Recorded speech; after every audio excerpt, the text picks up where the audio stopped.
अभी तक मैंने आपको इकोनॉमी समझाई, छोटे छोटे कोर्स से भी समझाई है, और अभी मैं कुछ दिनों से न्यूज का एनालिसिस भी ले रहा हूँ। तो मैंने जितनी भी चीजें आपको समझाई, किसी ने उस चीज को समराइज करने की कोशिश की? एनीवन? किसी ने उस चीज को समराइज करने की कोशिश की? अपने दिमाग में जब डिफरेंट डिफरेंट आइटम आपने लिए, किसी ने उनको इंटीग्रेट करने की कोशिश की? हाथ उठाइए। लिंक किया आपने, कुछ बनाया डायग्राम टाइप का ताकि वो आपके दिमाग में बैठे? आपने उस चीज को शॉर्ट फॉर्म में अपने नोट्स में लाया या नहीं लाया? सर शॉर्ट फॉर्म में नोट्स में तो लाया, लेकिन डायग्राम वाइज नहीं, लाइक पॉइंट वाइज मतलब कुछ जैसे दिया। ऐसा बनाया कि आप इंटीग्रेट कर सको। Late me show you the example. ठीक है, आपको ये दिख रहा है? ओके। सो इंडियन इकोनॉमी, हमने अभी तक बहुत चीजें पढ़ी, और हम अब चीजों को इंटीग्रेट कैसे करना है ये आज डेवलप करने की कोशिश करते हैं। एक दिन में डेवलप नहीं होगी, सो डू नॉट बहुत ज्यादा प्रेशर नहीं लेना है। इस मेंटोरशिप का मतलब ही यही है कि आपको प्रेशर नहीं देना है, प्रेशर मुझे देना है आपको। जितना प्रेशर है सब मेरे पे उड़ेल देना, सब मुझे दे देना, लिख देना उसमें चैट में, and that pressure of yours is mine, and accept positivity from my side. तो अपनी नेगेटिविटी मुझे देते जाओ, मैं एक्सेप्ट कर लूंगा उन सब चीजों को, और पॉजिटिविटी आप डेवलप करते जाओ। समझ गए? समझ गए? ओके। सो इंडियन इकोनॉमी में अभी हो क्या रहा है? सबसे पहली प्रॉब्लम जो इंडियन इकोनॉमी तीन चीजों से जूझ रही है, जो कि मैंने आपको 5-10 दिनों में जो भी मैंने आपको समझाया इस समय, वो है कि रुपया का डेप्रिसिएशन हो रहा है, इन्फ्लेशन की प्रॉब्लम है, और फिस्कल डेफिसिट की प्रॉब्लम है। अंडरस्टूड? ये तीन प्रॉब्लम चल रही है। डेप्रिसिएशन क्यों हो रहा है? अगर आप कनेक्ट करो, चीजें कनेक्ट करो, डेप्रिसिएशन क्यों हो रहा है? क्योंकि फेड टेपरिंग हो रही है। फेड टेपरिंग क्या थी? हमारे यहाँ से एफपीआई का आउटफ्लो हो रहा है। क्यों हो रहा है? क्योंकि फेडरल रिजर्व जो है वो अपने इंटरेस्ट रेट बढ़ा रहा है, उसकी वजह से हमारे पास फेड टेपरिंग हो रही है, जिसकी वजह से एफपीआई का आउटफ्लो हो रहा है। यानी जो फॉरेन पोर्टफोलियो इन्वेस्टर्स हैं, वो अपना शेयर मार्केट से पैसा बाहर निकाल रहे हैं, बॉन्ड मार्केट से पैसा बाहर निकाल रहे हैं। एक पॉइंट डेप्रिसिएशन में आपके पास तुरंत ये होना चाहिए कि डेप्रिसिएशन हो क्यों रहा है। ठीक है, डेप्रिसिएशन होने से होगा क्या? हमारे एक्सपोर्ट चीपर तो हो रहे हैं, पर इंपोर्ट कॉस्टली हो जा रहे हैं। इंपोर्ट कॉस्टली है, एक्सपोर्ट चीपर है। हमें खुश होना चाहिए, अच्छा है ना, एक्सपोर्ट चीपर हो रहे हैं। तो हमारा जो माल है, जो आइटम है, जो गुड्स एंड सर्विसेज हैं, वो इंटरनेशनल मार्केट में बड़ा चीपली अवेलेबल होंगी, क्योंकि हमारा एक्सपोर्ट चीपर हो रहा है। तो अगर वो कॉम्पिटिटिव हो जाएंगी तो हमारा एक्सपोर्ट बढ़ना चाहिए। लेकिन हमारे पास ये कंसर्न क्यों है इस समय? क्योंकि इंपोर्ट कॉस्टली हो रहे हैं, और इंपोर्ट भी हम बहुत करते हैं, और हम कभी कभी हमारा जो एक्सपोर्ट होता है वो इंपोर्ट की वजह से होता है। हम इंपोर्ट करते हैं, उसके बाद उसको प्रोसेस करते हैं, फिर एक्सपोर्ट करते हैं। गोल्ड इंपोर्ट किया, गोल्ड को ज्वेलरी में कन्वर्ट किया, उसके बाद एक्सपोर्ट किया। सिंपल लैंग्वेज, और हर चीज को सिंपल लैंग्वेज में ही समझेंगे। इकोनॉमी, पॉलिटी, ज्योग्राफी, हिस्ट्री, जितने भी सब्जेक्ट हैं, सबको सिंपल लैंग्वेज में, आम आदमी की लैंग्वेज में, अपने दादाजी को समझाने वाली लैंग्वेज में, दादी को, नानी को, चाची को, ऐसे लोगों को समझा सको, इतनी सिंपल लैंग्वेज में खुद को समझाना है। समझ गए बात? एक्सपोर्ट चीपर हो रहे हैं, इंपोर्ट कॉस्टली हो रहे हैं। तो प्रॉब्लम ये है कि हम बहुत ढेर सारा एक्सपोर्ट जो करते हैं वो इंपोर्ट पर ही डिपेंडेंट है। तो कहीं ना कहीं ये जो एक्सपोर्ट चीपर है ना, ये पॉजिटिव साइड नहीं रह जाता, क्योंकि इंपोर्ट जो कॉस्टली है वो इसको कवर कर लेता है। और इंपोर्ट जब कॉस्टली होता है तो उसकी वजह से एक प्रॉब्लम जो होती है वो है इन्फ्लेशन की problem. Now this depreciation is connected to inflation because of imported inflation. I hope this connection you develop. ये कनेक्शन डेवलप करने की जरूरत है, क्योंकि डेप्रिसिएशन जैसे हुआ, इंपोर्ट हमारे कॉस्टली हुए, तो हमने जब इंपोर्ट किया तो साथ में इन्फ्लेशन का भी इंपोर्ट किया। तो जब हम इन्फ्लेशन की बात करते हैं तो वहां पर एक पॉइंट जो आता है कि इन्फ्लेशन बढ़ क्यों रहा है, वो है इंपोर्टेड इन्फ्लेशन। तो डेप्रिसिएशन की वजह से एक जो कनेक्शन बनता है वो क्या है? Imported inflation. आई होप अभी देखना मैं कितने ढेर सारे कॉन्सेप्ट एक जगह पर मर्ज कर दूंगा और इतने छोटे से आइटम में आ जाएगी। फिर आप कहते हैं कि टॉपर्स कैसे उस चीज को कंसाइज करते हैं? ऐसे ही करते हैं, और यही चीज पढ़ के चले जाते हैं लास्ट में, जो उन्होंने पन्ने और फर्रे बना रखे होते हैं। वो पढ़ के चले जाते हैं, उनके दिमाग में सब कुछ होता है, और इसी चीज से वो चीजों को डेरिवेट करते हैं और चीजें आंसर लिख लेते हैं। आंसर क्या है? जब आपके अंदर कॉन्सेप्ट है, कंटेंट तैयार है, तो कंटेंट को बस मैनिपुलेट करना है according to the necessity of the question, और कुछ नहीं करना है। समझ गए? तो अच्छा, एक्सपोर्ट हमारी चीपर है पर इंपोर्ट कॉस्टली है, तो उसकी वजह से प्रॉब्लम ये है कि इंपोर्ट कॉस्टली होने की वजह से इंपोर्टेड इन्फ्लेशन का भी प्रॉब्लम आ रहा है। और तीसरी चीज, डेप्रिसिएशन की वजह से बॉन्ड यील्ड बढ़ रही है। बॉन्ड यील्ड, तो शेयर मार्केट था, डेट मार्केट था, शेयर मार्केट से पैसा निकाला तो शेयर के भाव नीचे गिर गए। बॉन्ड मार्केट से पैसा निकाला तो बॉन्ड को बेचा तो बॉन्ड की सप्लाई बढ़ गई। बॉन्ड की सप्लाई बढ़ते ही क्या हुआ? बढ़ते ही क्या हुआ भाई? बॉन्ड के प्राइस के साथ क्या होगा? Anyone raise hand. बॉन्ड के प्राइस के साथ क्या होगा? अनम्यूट करके बोलो, एक आदमी बोलो बस। सत्यजीत बोलो। Sir can you repeat the question again? Like sir, bond price बढ़ने से क्या होगा? हाँ, बॉन्ड प्राइस बढ़ने, बॉन्ड, अगर लोगों ने अपने डेट मार्केट से पैसा बाहर निकाल लिया है ना, तो बॉन्ड के साथ क्या होगा? बॉन्ड सप्लाई बढ़ जाएगी, तो बॉन्ड प्राइस के साथ क्या होगा? सर बॉन्ड का सप्लाई अगर बढ़ जाएगा, बॉन्ड प्राइस कम हो जाएगा, बॉन्ड यील्ड ज्यादा होगा। करेक्ट। और क्या ये बॉन्ड के ही केस में सिंपल है या हर चीज में यही चीज लगती है? किसी भी चीज की सप्लाई बढ़ जाए तो उसकी चीज में यही होता है कि बॉन्ड के केस में यही हो रहा है? नहीं सर, किसी की चीज में अगर सप्लाई बढ़ेगी और डिमांड सेम रहेगी then price will definitely go down. बस यही। तो म्यूट कर दो, ठीक है। तो कहने का मतलब आप समझ गए कि ये कॉन्सेप्ट यहीं पर नहीं बैठ रहा है, हर जगह बैठ रहा है। सिंपल है, किसी भी चीज की सप्लाई बढ़ती है, डिमांड कम है, तो उसकी वजह से उसका बॉन्ड का प्राइस नीचे जाएगा, और बॉन्ड प्राइस जैसे ही नीचे जाता है बॉन्ड यील्ड बढ़ जाती है। ये क्यों बढ़ जाती है मैंने आपको प्री कोर्स में भी पूरा करा रखा है ना। तो बॉन्ड यील्ड बढ़ने से प्रॉब्लम किसको है?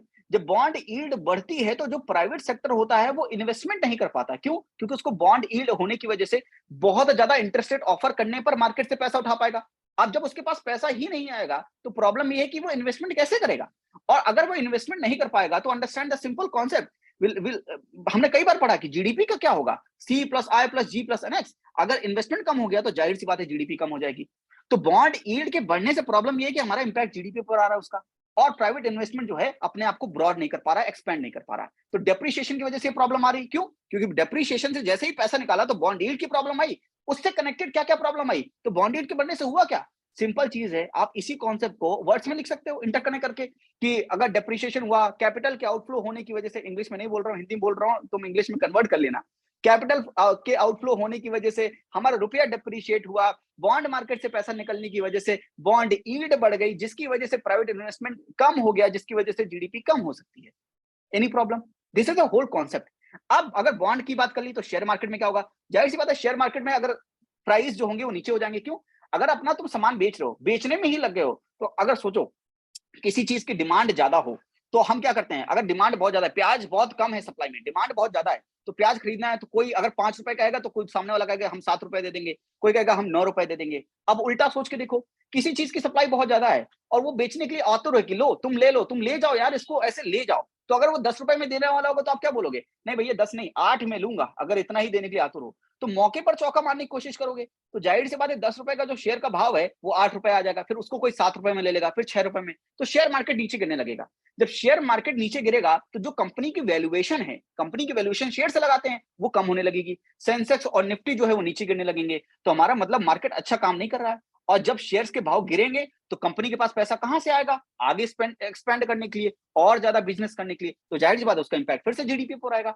हर चीज आकर एक ही चीज पर अटक जाएगी, वो क्या है? Indian economy. वही चीज आकर हर जगह से सेम चीज पर अटकेगी। Let me show you.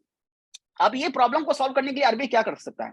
तो ये तो प्रॉब्लम हो गई, हमने बात कर ली यहां तक। डेप्रिसिएशन में हमने कंसाइज कैसे किया? पहले तो ये 4 बात कर ली, उसके बाद share market, debt market, export का क्या हुआ, इंपोर्ट का क्या हुआ, और फिर टेपरिंग की वजह से हो क्या रहा, कॉज क्या था। उसके बाद हम बात कर रहे हैं कि ये प्रॉब्लम है तो सोल्यूशन होना क्या चाहिए। सोल्यूशन ये है कि आरबीआई का इंटरवेंशन होना जरूरी है। क्यों? स्टेबिलिटी की वजह से। तो न्यूज़पेपर में मैंने आपको बताया कि आरबीआई इंटरवीन करना चाहता है। वो धीरे धीरे क्या करता है, डॉलर कम हो रहा है क्योंकि डॉलर बाहर भाग रहा है। तो अगर कोई चीज कम हो रही है क्योंकि वो बाहर निकल रही है देश के बाहर, तो सिंपल सोल्यूशन क्या है? उसी चीज को बढ़ा दो। क्या इसमें बहुत ज्यादा दिमाग लगाने की जरूरत है कि अगर डॉलर कम हो रहा है तो उसका क्या करें? अरे सीधे डॉलर को पंप अप कर दो, डॉलर को बूस्ट कर दो, और क्या करने की जरूरत है? तो आरबीआई का इंटरवेंशन क्या होगा? स्टेबिलिटी बनाने के लिए क्या करेगा? वो रीवैल्यूएशन करेगा। तो हमने समझा है कि devaluation and revaluation is in perspective of the RBI, and RBI intervene. समझ रहे हो ना? इसीलिए हम क्या बोलते हैं, ये कैसा एक्सचेंज रेट है? बोलो ये कैसा एक्सचेंज रेट है, हाथ खड़ा करके बोलो, ये कैसा एक्सचेंज रेट है? जब आरबीआई इंटरवीन करता है हम किस तरह का एक्सचेंज रेट फॉलो करते हैं? क्या ये फ्लोटेड है, कैसा है ये? कोई हाथ हैंड रेस करके बताओ भैया। हाँ पंकज बताओ।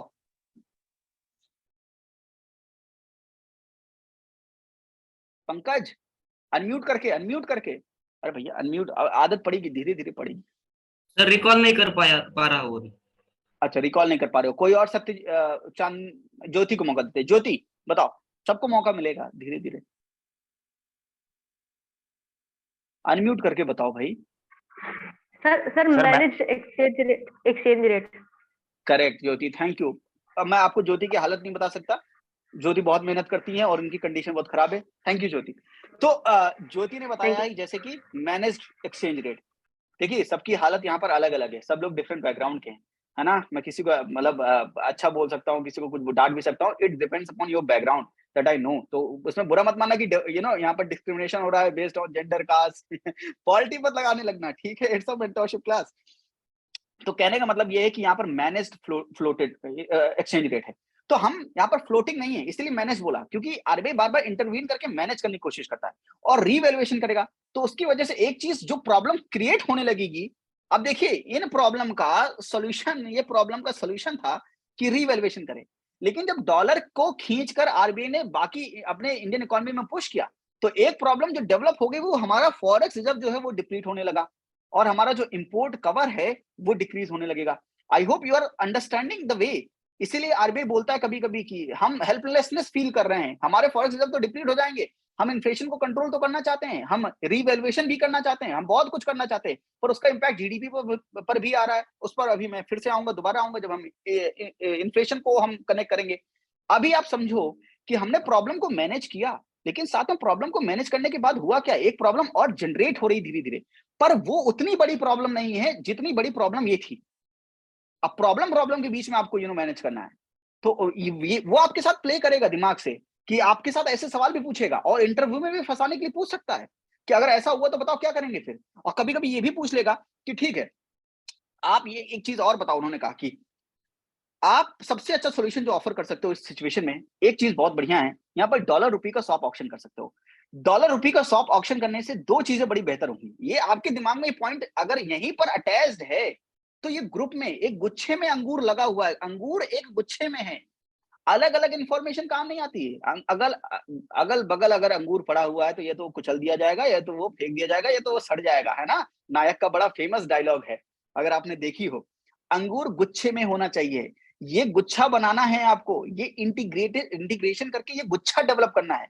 तो यहां पर अगर मैं आपको समझाऊं, अंडरस्टैंड, ये आरबीआई हो गया, ये मार्केट हो गया। तो आरबीआई अगर क्या कर दे, dollar rupee swap option, swap मतलब होता है एक्सचेंज कर लेना, एक्सचेंज कर लेना।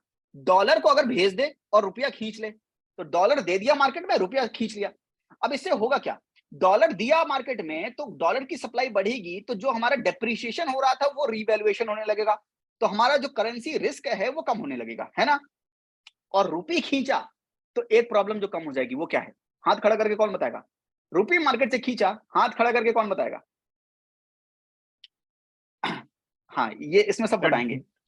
डिफ्लेशन होगा सर। अरे मैं बोलूंगा जब, तभी बोलना है ना, कोई डिसिप्लिन को थोड़ा।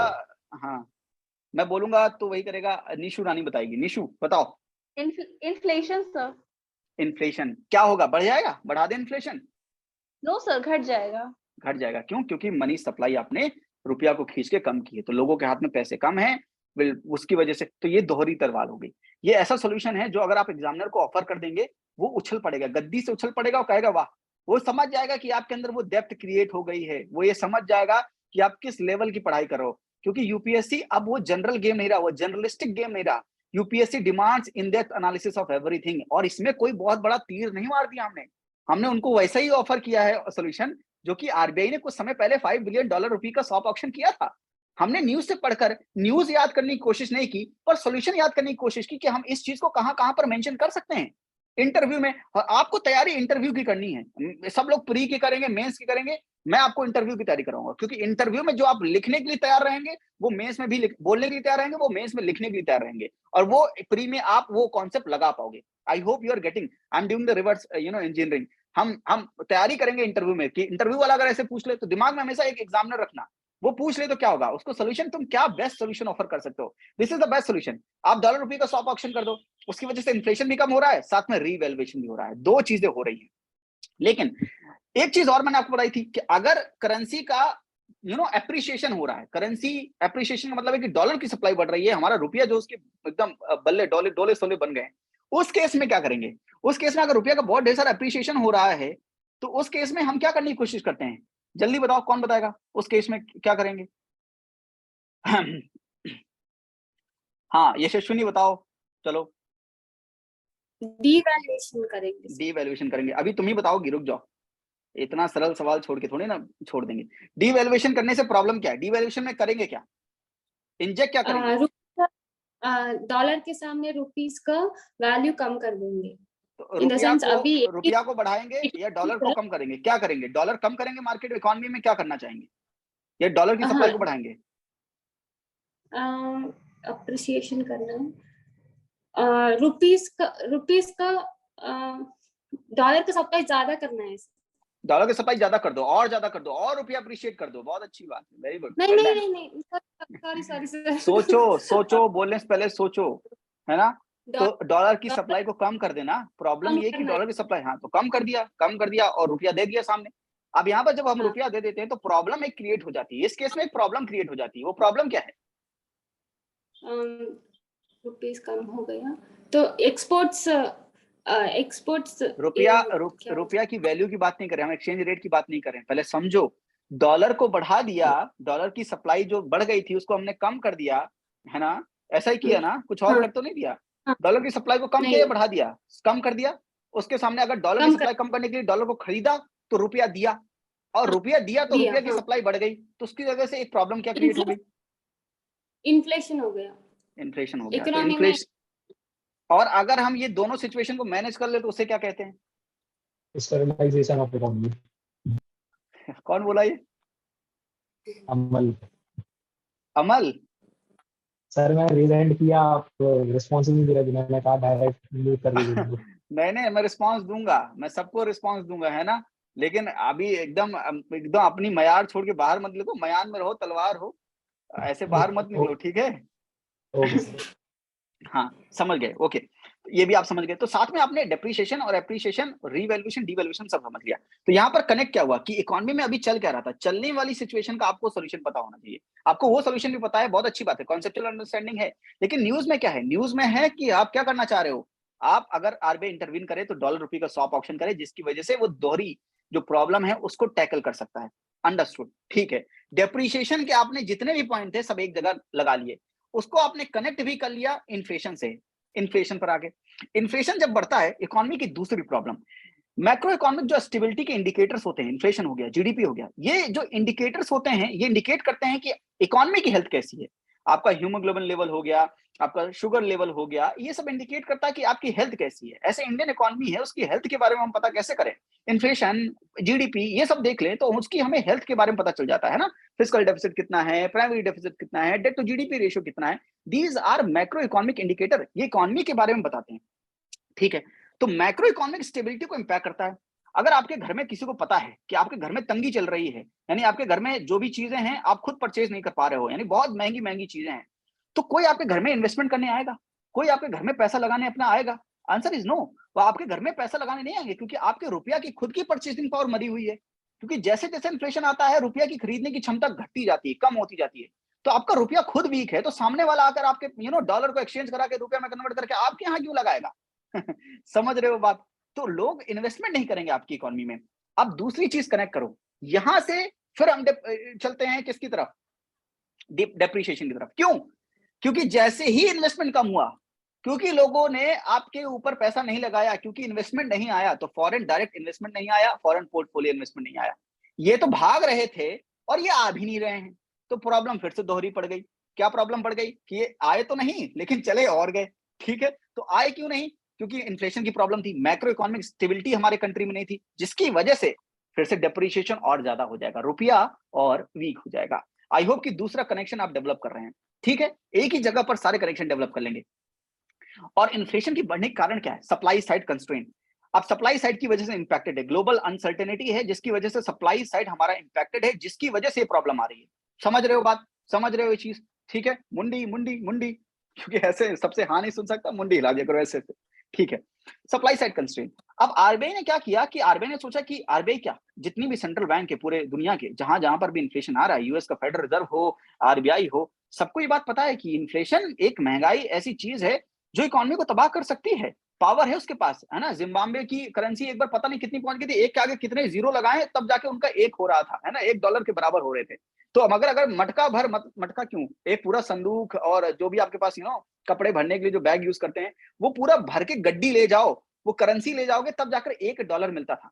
तो सोचो, कभी इमेजिन करो कि अगर आपको पूरा इतना 1.5 साल ले जाने के बाद एक बर्गर मिलता है, इतना पूरा आप अटैची भर के आप पैसा ले जा रहे हो, उसके बाद आपको एक बर्गर मिलता है, तो आप क्या करोगे? उस करेंसी को जला ही तो ज्यादा बेहतर है। इतना भार उठा के लेके गए, जितनी एनर्जी आपने कंज्यूम नहीं की उससे ज्यादा एनर्जी आपने गवा दी, तो फायदे वाली बिजनेस नहीं है। तो आप क्या करोगे? आप छोड़ दोगे उस चीज को। तो कहने का मतलब है कि महंगाई बड़ी डेंजरस प्रॉब्लम है, और ये हम रियलाइज करें ना करें आपको करना पड़ेगा, क्योंकि आप जो है एडमिनिस्ट्रेटर बनने वाले हैं। शक्तिकांत दास साहब कौन है? शक्तिकांत दास साहब कौन है? एडमिनिस्ट्रेटर ही थे, है ना, आप सब जानते होंगे उनके बारे में। तो वो क्या करें, अब वो भी तो जर्नलिस्टिक बैकग्राउंड से हैं, है ना, तो वो क्या करें इस सिचुएशन को मैनेज करने के लिए वो समझते हैं, गहराई समझते हैं कि इन्फ्लेशन क्या बड़ी बला है।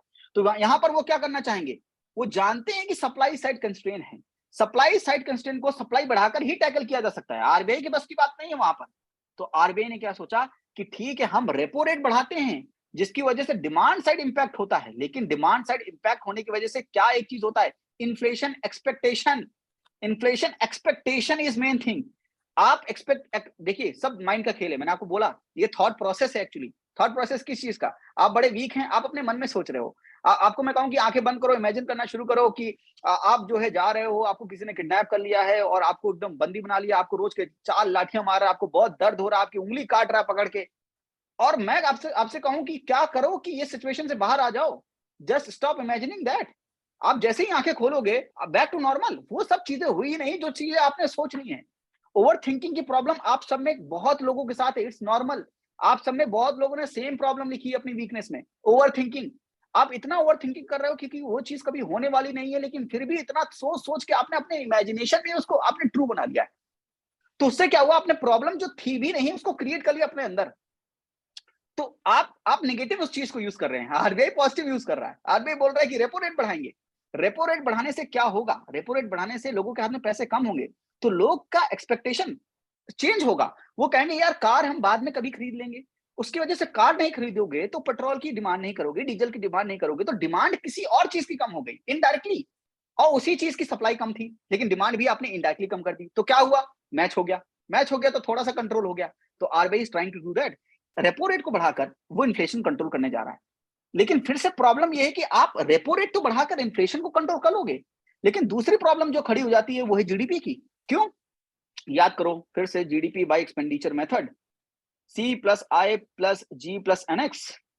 आपने जैसे ही डिमांड कम की इकोनॉमी में, आपने लेंडिंग रेट बढ़ाए, लोन महंगे हो गए, तो कंजम्पशन कम, इन्वेस्टमेंट कम, तो जीडीपी कम। तो जो जीडीपी ग्रोथ रेट है वो कम हो जाएगी। अब आरबीआई इसी चीज की हेल्पलेसनेस है, कभी सवाल पूछ लिया कि क्यों इतना हेल्पलेसनेस फील कर रहा है, तो आपको समझ में आना चाहिए कि प्रॉब्लम क्या है उसके सामने। वो रेपो रेट बढ़ाकर जाना चाहता है तो इन्फ्लेशन कंट्रोल कर पाता है, लेकिन साथ में प्रॉब्लम जो खड़ी हो रही है वो जीडीपी की है। वो कहीं ना कहीं ग्रोथ को क्या कर रहा है, हिंडर कर रहा है, और ग्रोथ को हिंडर नहीं करना है हमें, ग्रोथ को तो बढ़ाए रखना। लेकिन आरबीआई कहता है कि हमारा तो काम ही है ये 4 ± 2%, इसके ऊपर नीचे हुआ और हमें लगा कि दिक्कत वाली बात है, will try to increase the repo rate. Government कुछ भी कहता रहे, गवर्नमेंट तो चाहेगी कि उसकी ग्रोथ रेट अच्छी रहे। इकोनॉमी में गवर्नमेंट को तो मतलब है कि ग्रोथ रेट दिखाए, 8.7% से ग्रो कर रही है, 9 डबल डिजिट में ग्रो कर रही है।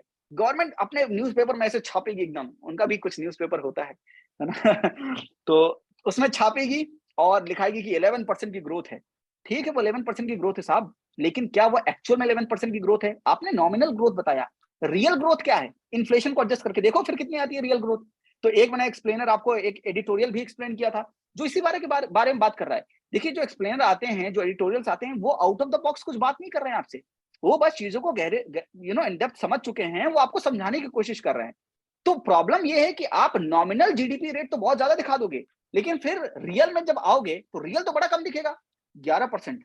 और अगर मान लो इन्फ्लेशन 7% है तो रियल कितना हुआ तो गवर्नमेंट आपको बोलेगी कि इकोनॉमी 11% से ग्रो हो रही है, गवर्नमेंट कभी नहीं बोलेगी कि इकोनॉमी 4% से ग्रो हो रही है। उसका रीजन है आप तबाही कर दोगे इस दुनिया में, है ना, कि जीडीपी का क्या हो रहा है।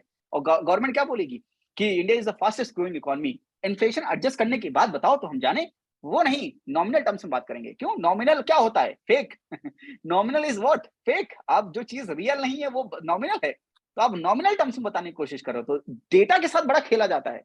तो you as a bureaucrat you have to be conscious कि किस तरह से आपके साथ ना खेला जाए, क्योंकि आपको रियलिटी अंडरस्टैंड करनी है, क्योंकि आपको भी उसी अंदर जाना है, उन्हीं के साथ पार्टिसिपेट करना है। लेकिन आपको ट्रुथ पता होना चाहिए कि क्या होने वाला है। आप भी यही काम करोगे, स्टेबिलिटी अगर इकोनॉमी बनाए रखना है, पूरे देश में बनाए रखना है, तो आप जाहिर सी बात है दंगे वंगे नहीं करवाने की कोशिश करोगे, तो ऐसा ही आप मैनिपुलेशन करोगे।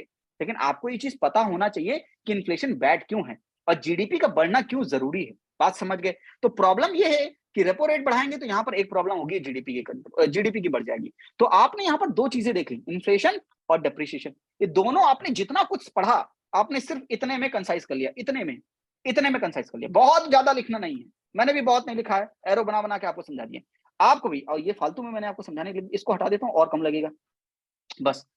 अब तीसरी प्रॉब्लम की तरफ चलते हैं। इकोनॉमी में जो तीसरी प्रॉब्लम है वो है फिस्कल डेफिसिट की प्रॉब्लम, वो है फिस्कल डेफिसिट की प्रॉब्लम। ठीक है, फिस्कल डेफिसिट की प्रॉब्लम, रेवेन्यू कम है और एक्सपेंडिचर ज्यादा हो रहा है, तभी डेफिसिट हो रहा है। और एक तरह का डेफिसिट होता है जिसका नाम है फिस्कल डेफिसिट, अच्छी बात है। साथ में फिस्कल डेफिसिट बढ़ रहा है, डेट टू जीडीपी रेशियो बढ़ रहा है, 90% ऑफ द जीडीपी। अगर आप 100 रुपए इकोनॉमी में आप क्रिएट कर रहे हो, जीडीपी का मतलब ही क्रिएट करना है, उसमें क्या है 90 रुपीज आपने लोन में ले रखा है, और 90 रुपीज का अगर लोन है तो 3.5% का आप तो इंटरेस्ट चुका रहे हो।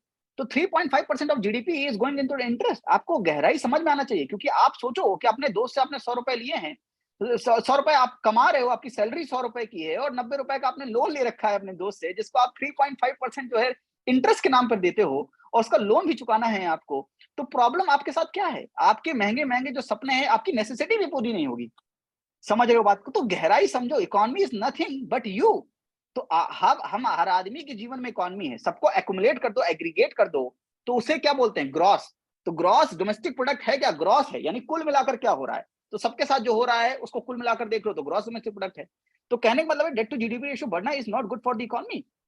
और अगर कोई चीज, अगर आपको लगेगा कि इसके घर में ठीक काम नहीं हो रहा है, इसके घर में है ना बहुत लोन ले रखा है पहले से, तो कोई आपको लोन देने क्यों आएगा, कोई आपको लोन देने क्यों आएगा।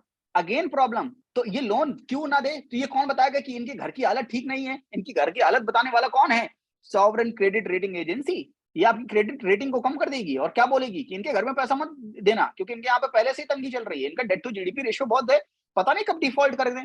और श्रीलंका वाले तो डिफॉल्ट करके बहुत लोगों को बैठ गए हैं। आई होप कि आप बात जानते हैं। ठीक है, साथ में सार्केज्म का मजा भी लेते रहो, है ना, ये क्लास है। ठीक है, तो सॉवरेन क्रेडिट रेटिंग एजेंसी जो है वो रेटिंग कम कर देती है। अब इन्वेस्टमेंट कम हो जाएगा, कोई आपके घर में पैसा लगाएगा ही नहीं, तो इन्वेस्टमेंट कम हो गया बाबू। इन्वेस्टमेंट कम हो गया तो कनेक्ट कर लो यहां से, ये कनेक्ट हो गया इधर। तो ये दोनों आपस में कैसे कनेक्टेड हैं, इन्वेस्टमेंट कम हुआ, अगेन आप डेप्रिसिएशन पे घूम के फिर से आ गए। समझे अरे मुंडी, समझे या नहीं, हाँ या ना। तो मेरा कहने का मतलब क्या है, मैं कहीं बाहर नहीं जा रहा हूं, मैं यही तीन ही जगह पर घूम रहा हूं, पर मैं चीजों को कनेक्ट कर रहा हूं। और ये सब चीजें मैंने पढ़ा रखी हैं, बस मैंने आपको इंटरकनेक्ट करके एक डायग्राम नहीं बताया। मैंने सोचा कि कोई तो मेंटरशिप में होगा जो ये चीज करने की कोशिश करेगा, पर बाय डिफॉल्ट आपके अंदर एक डिफॉल्ट सेटिंग है ना करने वाली, उसी डिफॉल्ट सेटिंग को मैनुअल करना है, करने वाली में चेंज करना है। क्योंकि सब पढ़ते हैं, पढ़ने का ढंग अलग अलग होता है, नोट्स बनाने का ढंग अलग अलग होता है, लेकिन नोट्स कैसे बनाएं ये आपको अपने हिसाब से सीखना है। और आप इतने में कंसाइज ना कर पाओ, एक पेज और लग जाएगा, no problem in this, 2 page में प्रॉब्लम नहीं है, लेकिन कम से कम आपने इंटीग्रेट करने की कोशिश की। इससे बोलता हूं मैं डाइजेशन, ये है डाइजेशन जो तुम्हें इतनी बार से बोलता रहता हूं कि शॉर्ट में समझो, शॉर्ट में समझो, ये है डाइजेशन।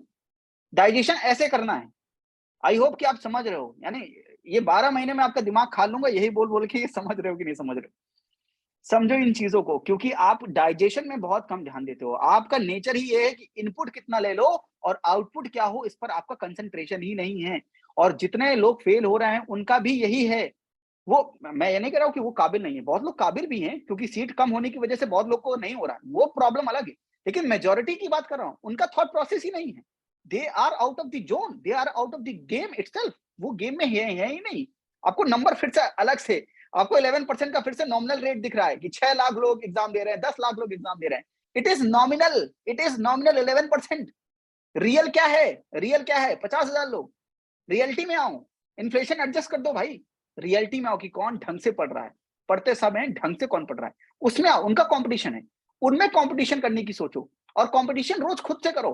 टारगेट सेट किए, डाइजेस्ट किया कि नहीं किया, और उसके बाद आपने उस चीज को इंटीग्रेट करके आपने अंदर डाइजेस्ट करके और जितने गोल बनाए उनको कंप्लीट किए कि नहीं किए।